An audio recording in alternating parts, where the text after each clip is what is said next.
उधर रायगढ़ में उद्योग लगाने के नाम पर अलग ही हिसाब किताब चल रहा है। औद्योगिक इकाइयां स्थापित करने के नाम पर जमीनें तो आवंटित करा ली गई, लेकिन सालों बीत जाने के बाद किसी औद्योगिक इकाई का कोई अता पता तक नहीं है। सचिन, और तो और कईयों ने आवंटित जमीन से कहीं अधिक जमीन पर बेजा कब्जा भी कर लिया।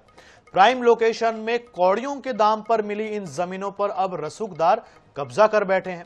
सब कुछ जानते हुए भी कार्रवाई की बजाय उद्योग एवं व्यापार विभाग के अधिकारी सिर्फ आंख मूंद कर बैठे हैं। रिपोर्ट देखिए।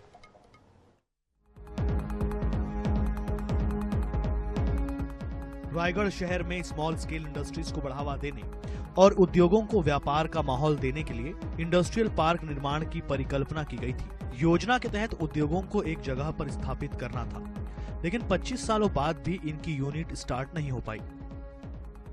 साल 2000 में शहर के चक्रधर नगर इलाके में तकरीबन 10 एकड़ जमीन चुनी गई।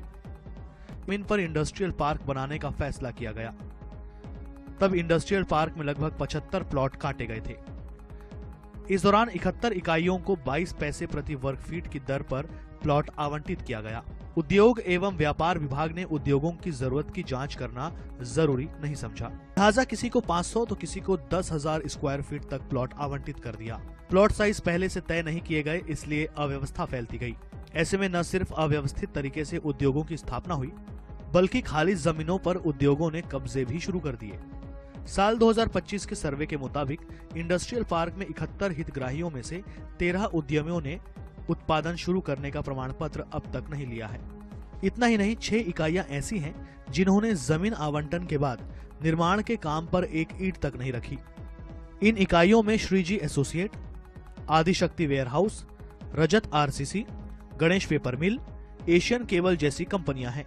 तो ये पूरा जो औद्योगिक क्षेत्र, अगर रायगढ़ का बोईदादर क्षेत्र देखें, रायगढ़ के और कई ऐसे क्षेत्र हैं जहां औद्योगिक क्षेत्र घोषित किए गए हैं, परंतु वहां भी देखा जाए तो खंडहर के रूप में तब्दील होते जा रहे हैं और वहां किसी भी प्रकार की कोई गतिविधि संचालित नहीं हो रही है। नियमानुसार किसी भी उद्योग को जमीन आवंटन के 2 सालों के भीतर यूनिट की स्थापना कर उद्योग विभाग से पूर्णता प्रमाण पत्र लेना होता है। विशेष परिस्थिति में 6 महीने से लेकर साल भर तक का एक्सटेंशन दिया जाता है, लेकिन इन कंपनियों ने सालों तक न सिर्फ औद्योगिक इकाइयां स्थापित नहीं की, बल्कि जमीनों पर कब्जा भी किया हुआ है। इधर मामले में उद्योग विभाग के अधिकारी कार्रवाई की बात तो कह रहे हैं, लेकिन कार्रवाई कब और कैसे होगी इसका कोई जवाब नहीं है। उनका कहना है कि इंडस्ट्रियल पार्क का हाल ही में सीमांकन किया गया है। जिन उद्योगों के बेजा कब्जे पाए गए हैं उन्हें CSIDC की ओर से नोटिस जारी किया गया है। उद्योगों को सुनवाई का एक अवसर दिया जा रहा है।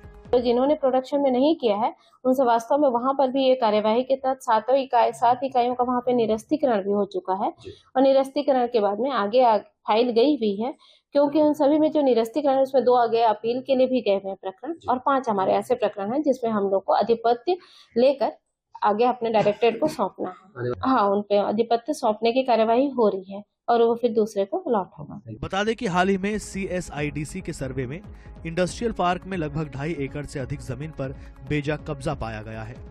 लगभग 18 से अधिक उद्यमियों ने बेशकीमती जमीनों पर बेजा कब्जा किया है। जिस जमीन पर कब्जा है उसकी वर्तमान कीमत 6 से 8,000 रुपए स्क्वायर फीट है। इतना ही नहीं, कई जमीनों पर नियम विरुद्ध यूनिट स्थापना की बजाय रिहायशी मकान बना दिए गए हैं। अमित गुप्ता, NH 24/7, रायगढ़।